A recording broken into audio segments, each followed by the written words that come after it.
What fruit makes you think of Palestine? Most of us would say the watermelon. But it didn't used to be this way. There was once an entirely different fruit that the world associated with Palestine. Before watermelons, it was oranges. This is the story of how Palestine's national symbol was stolen from them by their occupiers. Since I joined the movement in 2023, I've always known the watermelon emoji to be a symbol of Palestinian national identity, resistance, and solidarity. To a lot of us who do our activism online, this was a symbolization forced onto us by the billionaire-owned media. Their active suppression of our messages talking about Palestine or using the Palestinian flag led the watermelon emoji to become synonymous with the movement. Yet the watermelon as a symbol goes all the way back to 1967. Following Israel's occupation of the West Bank and East Jerusalem, the Israeli government banned the public display of any Palestinian flag.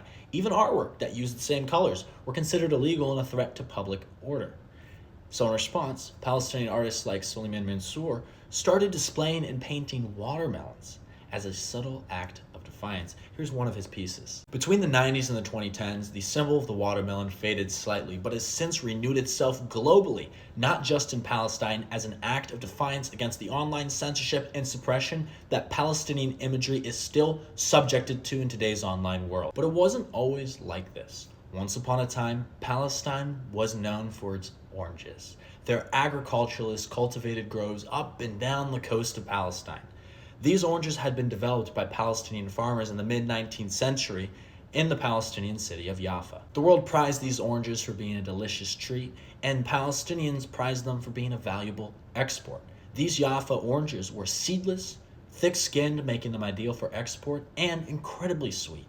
Yafa oranges quickly became the backbone of Yafa and the surrounding Palestinian towns. This iconic product was often packed in wooden crates stamped with the word Yafa. These oranges nearly became Palestine's national symbol, synonymous with Palestinian modernity, self-sufficiency, and giving the people a sense of national pride. Before 1948, both the British and Zionist forces worked to undermine and suppress the Palestinian national identity. They targeted flags, political expression, cultural identity, and even public symbols, all in an effort to subvert a unified Palestinian resistance to both British colonial rule and Zionist settler colonial expansion. Under their mandate, the British criminalized political activities for Palestinian people. They arrested and exiled their leaders while violently repressing their demonstrations. When Palestinians were imagining their national symbols, especially in the 1920s to 1940s, oranges were often depicted in their art and literature. Their early nationalist art places oranges next to other cultural symbols. As you can see here,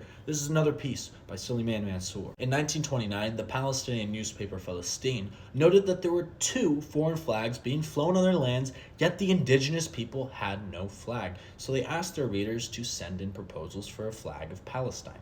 Palestinian publications like the Palestine were often targeted by British authorities, censored, shut down, fined, and even arrested for their nationalist activities. You will see that the proposals often included these orange motifs on top of the traditional pan-Arab colors of black, white, red, and green. Yafa oranges were seriously considered to be made part of the flag of Palestine. But as you can see here, there's no orange. So what happened? Unfortunately, Zionist settlers in the first and second aliyahs saw Palestine's booming citrus industry as a model for their own efforts. Remember that at this point in the colonization of Palestine, Zionism was still a secular colonial movement, and the Zionist settlers of the second aliyah were ideologically driven by socialist ideals, bringing to Palestine this idea of Hebrew labor, a design meant to motivate Jewish settlers to work the land and expand the growth of their colonies. What Hebrew labor also meant was the exclusion and boycott of all Palestinian labor to make a purely Jewish economy. It was these ideals of motivation, segregation, and exclusion that founded the kibbutz movement that the second aliyah is known for. Over time, Jewish-owned groves increased, often competing with local Palestinian groves, and by the 30s and 40s, both Palestinians and Jews were exporting oranges under the Yafa brand, but Palestinians still cultivated a majority of the groves in Palestine.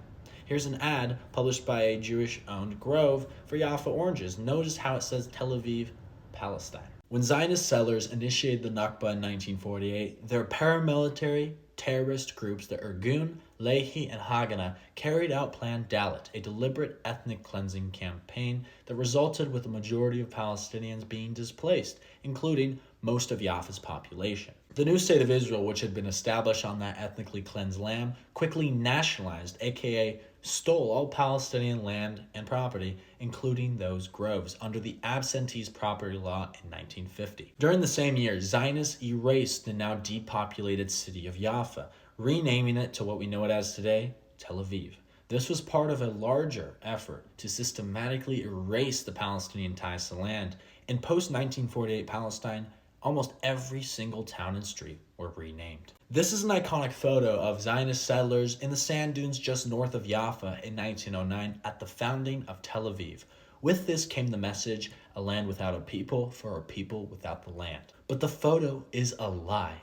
If the photographer had only turned the camera behind him, to the south, the thriving city of Yafa would be laid out before the frame. By 1909, the population of Yafa had already reached 40 to 50,000. Hardly a land without a people. This photo was a tool of Zionist colonial propaganda. With the groves and land now under their control, the Yafa orange brand was then fully absorbed by the Israeli government, who erased its Palestinian ties and marketed it globally as an Israeli product. In the 50s to 80s, Yafa oranges became Israel's most famous export and was heavily promoted as a symbol of Zionist success and agricultural innovation. Yet their only success was in stealing the work of Palestinian agriculturalists and driving them off of their groves. Yafa oranges became Zionist propaganda, promoting a desert blooming narrative while ignoring the fact that their groves were planted by Palestinians decades earlier. Israel's appropriation of Yafa oranges complicated its continued use as a Palestinian national symbol. After the start of the Nakba in 1948, Palestinian symbols shifted to themes of loss, resistance, and liberation. Olive trees and keys representing return and displacement overtook oranges as central motifs. Palestine's oranges were this close to becoming a national symbol for Palestine, being seriously considered for becoming part of their flag. And even though they were appropriated by their Zionist occupiers as their own symbol, they remain a powerful, unspoken emblem of what was taken by colonizers and what endures in the Palestinian national memory. The appropriation of the Palestinian identity by their Zionist occupiers does not start or stop with Yafa oranges. Palestinian towns, food, and even language are continually repurposed by Zionists as Israeli identifiers, erasing their Palestinian roots. Even the word sabra, which you may recognize as the boycotted Israeli brand of hummus, is an Arab word used to mean prickly pear. Zionism is a political ideology built on erasure, denial of rights, and the violent repression of the Palestinian people. The Zionist designers of the State of Israel, a settler colonial project, knew that their strategy to create a Jewish ethno-state where Palestine was required these things to be done to the Palestinian people. The quote-unquote culture of Israeli society was formed from stolen pieces of the identity of indigenous Palestinians who they have always viewed as less than human. It's ironic, isn't it? This cultural theft is a process that will continue to happen as long as Zionism has its grips on power. If you appreciated this video, this was something I wrote for my Substack, please go to my bio and get the link to follow me there. Free Palestine, forever and always.